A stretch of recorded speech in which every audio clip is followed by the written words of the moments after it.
Can I say, not only legendary frontman of the Geils Band, auteur, but also now New York Times best-selling author, Peter Wolf. Is that right? Yeah. Congratulations. Thank you. Thank you very much.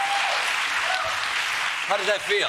Well, I'll tell you, I was coming down from Boston, and all of a sudden my phone started lighting up like Times Square, and all of a sudden I found the news, so it's too soon for me to even feel anything. Yeah?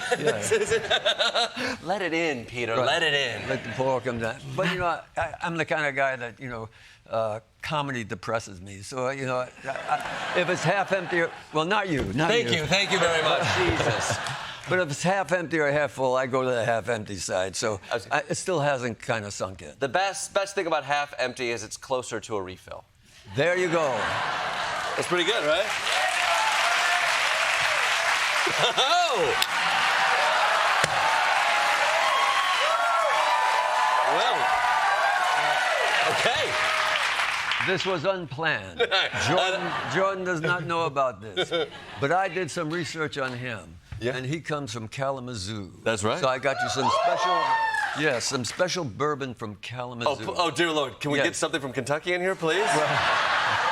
Oh my God, we'll go blind, Peter. Well, maybe we'll talk for a little bit and then we'll have a little shout out. Or should we just? Let's celebrate. Okay. Celebrate. Cheers. Thank you.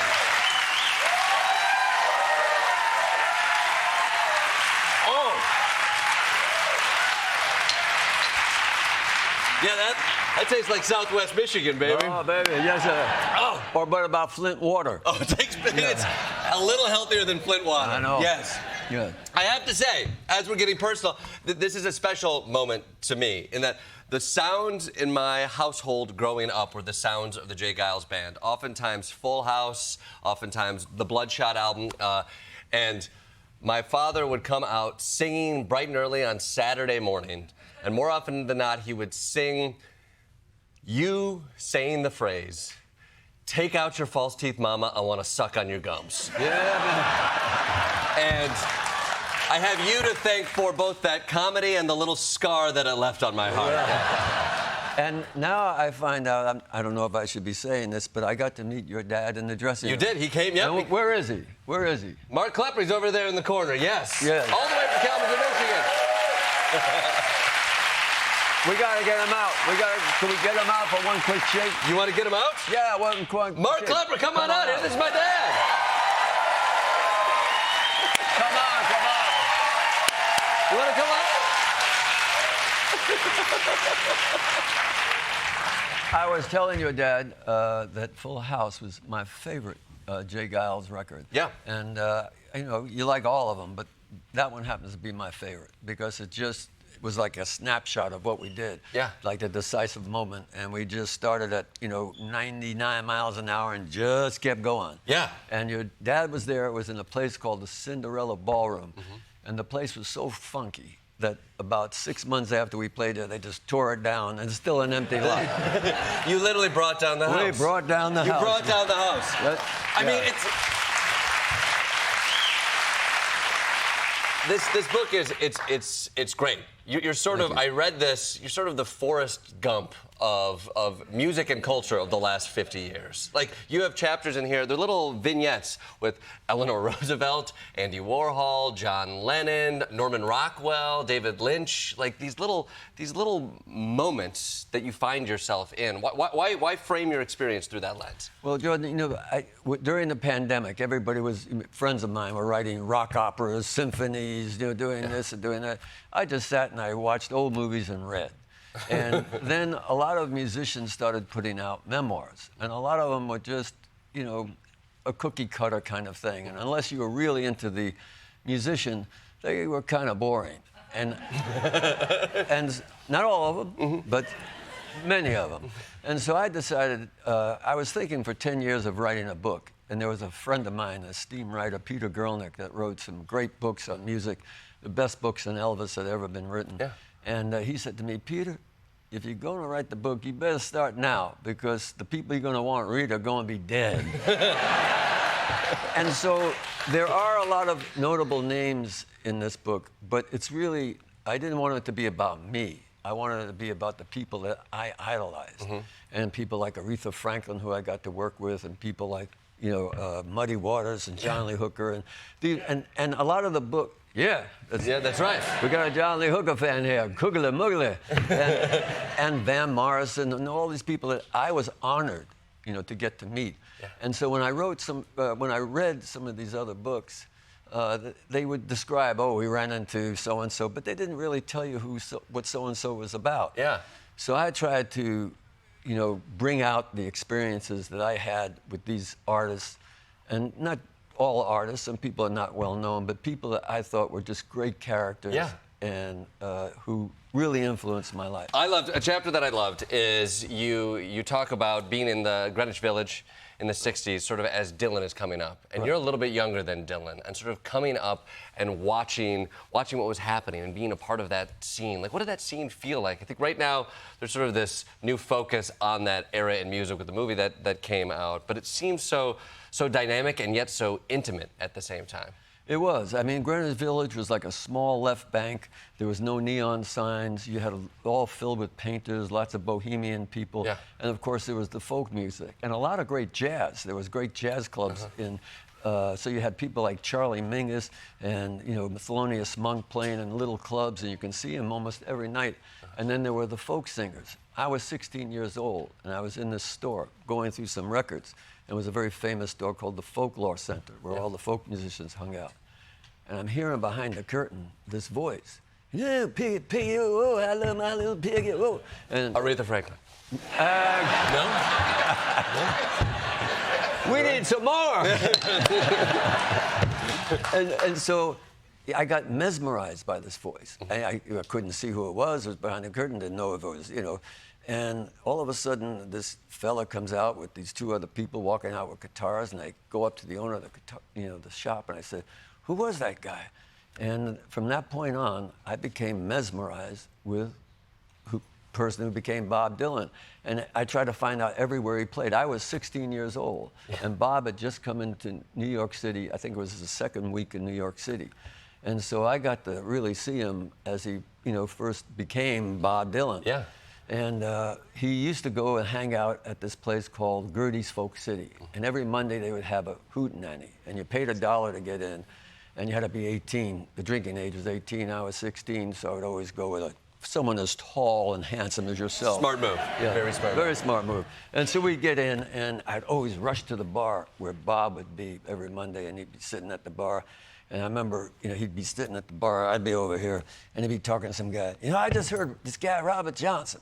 And man, I could tell you, man, this guy was something else. He has truth in Robert Johnson. And I could tell truth in people, and he's talking, and he had a glass of, wine next to him. And so I'd be sitting next to him, and Bob would be talking, and he'd turn around and go, "Oh, hey, Joe, another little glass here." Guy would throw it up. Bob would take a little sip, he'd put it down. I'd go, "Woo." I was 16, I couldn't get anything. So he'd keep going. I would drink all of Bob Dylan's, wine. You would take it? Yeah. You get the Bob Dylan juice. Yeah. So I stayed a fan all the way through the years, and I'm still a fan. And because he's still going, he's still doing it, and it's unique. And just getting to know him, and there's a story in that book where I was drinking. To get really loaded back then, I would drink these things called rum 51. Bacardi 151 had 151% alcohol. Okay. So the whole idea is don't eat. Drink 2 of those down really quick, and you get smoshed. Yeah, I was going to say, I think that would burn your insides out, And so right? I'm staggering down 6th or 7th Avenue. There's O. Henry's Steakhouse, and there I see my idol, Bob Dylan, sitting there all alone reading the New York Times. And he sees me coming, and he pulls the Times over his face. It's too late, and I walk over to the table, and I sit down, and I say to him, which everyone says to a celebrity, "Excuse me, sir, I don't mean to bother you, but..." And then they proceed to do everything they said they're not going to do. Yeah. Well, in the book, it's one of my favorite chapters is my interaction with Bob, and I'll just leave it at that. You're going to have to buy it, everyone, is what you're saying. Or go to the library. Go to the library to get it.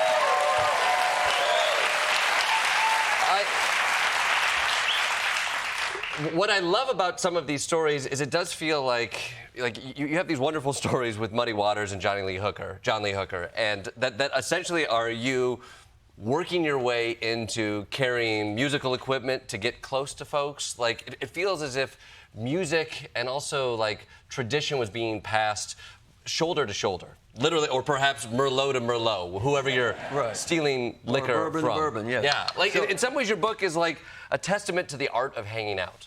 well, I saw Muddy Waters first on an album cover, and I was intrigued by this album cover, Best of Muddy Waters, and I would just play it over and over, and then I finally realized he was playing at this small club, Club 47, where Bob Dylan, Joan Baez got her start. Yeah. And so I would hang out. He was playing one afternoon. I got there at like 2 o'clock in the afternoon and just waited and waited, and finally these 2 black Cadillacs came coming up to the club, and there he was, my idol. Beautiful, handsome, noble, regal. Out stepped Muddy Waters. And I ran up to him and said, Mr. Waters, welcome to Cambridge, Massachusetts. Is there anything I can do for you? Yeah, you can carry that equipment in the club. And he thought I worked in the club. Yeah. And so I was in the club, and it was a coffee shop. And I was in the bathroom and in the loo, and 2 of Muddy's band members, the great James Cotton, Otis Band, they were and they're saying, this is a coffee shop. And one of them said to the other one, yeah, so what? He said, they just serve coffee. He goes, they don't serve booze? He said, no, man, it's just coffee. I said, what kind of club is this? So I come out of the stool and said, I'll get you some booze. And I did, and that started the friendship. And I had an apartment 2 blocks away. And so what eventually happened was the dressing room was the size of this cup. And so Muddy and the entire band ended up at my apartment for over 2 weeks. And I got to like sit there, and there was Muddy Waters lying down on the futon, had his, t-shirt on. What's the word would you call it? Tank top. Sure. Tank top, lying on the bed, and he was telling me stories of how he first heard Robert Johnson. Yeah. Everyone was all talking about different things. James Cotton was cooking up all this down home, and I just drew it all in, and I tried to describe how great these men were, and also how their lives were, where they just went from city to city. They didn't have really much money. They just lived from dollar to dollar, and they were legendary, and they supplied our musicians like me with so much. So I try to repay it by recapturing them in the story. And there's the thing. Yeah. If I might tell one tale, that the John Lee Hooker, who became a favorite of mine, so they're all our favorites, but John Lee particular, because John Lee traveled alone. He didn't have a band, and he had these wraparound sunglasses. He was not too tall. He had a terrible stutter when he was off stage, but when he was on stage, he never stuttered. And I got to meet with him, and then went to his first appearance, and like Muddy, very few people came at that time. And so I convinced him to let my band, which was called, this was the 60s, the Hallucinations. Sure. But we were all art students and all hallucinating. Sure. And so I convinced John Lee Hooker to let us open up for him. And then I asked, Mr. Hooker, would you mind if I came by the hotel and hung out with you? Now, this guy had wraparound sunglasses, the cap. He sang songs like, these great blues songs. And he said, yeah, come by Lenox Hotel, 4 o'clock, room 302. Ooh. Oh, man, it was like Christmas time. I was standing by that door at 3 o'clock. 4 o'clock, I knocked on the door. I heard a voice, come on in. And I walked in, the door's open. I opened up the door, and it was really dark, except for a TV screen. And there on the bed was the great John Lee Hooker with these Argyle socks, all the way, all the way up to there. And he had on, tank top, do-rag on his head, wraparound sunglasses. On the night table was a bottle of Ballantine Scotch. There was cool cigarettes all up in the ashtray. And there was, Cools. And then on the other bed, she was just beautiful curves. Beautifully laid out on the bed, all across the bed, was his 335 guitar. Sure. Yeah. Oh. And there was the blues man, and he said, come on in. Room was dark, TV was on. I pulled up a chair. He said, sit on down. And I'm sitting down, and waiting for a conversation. I'm realizing that John Lee is right riveted in the TV screen.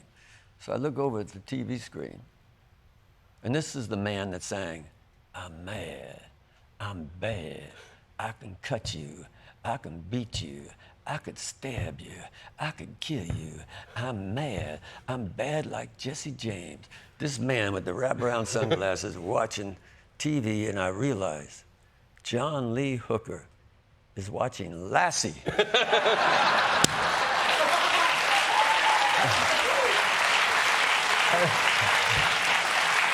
And when he realizes, I realizes, in his inimitable way, he said, Peter, let me tell you, man, that Lassie, he's one smart dog. Well, Peter, nothing but wonderful stories in this. Waiting on the Moon is available now. Peter Wolf.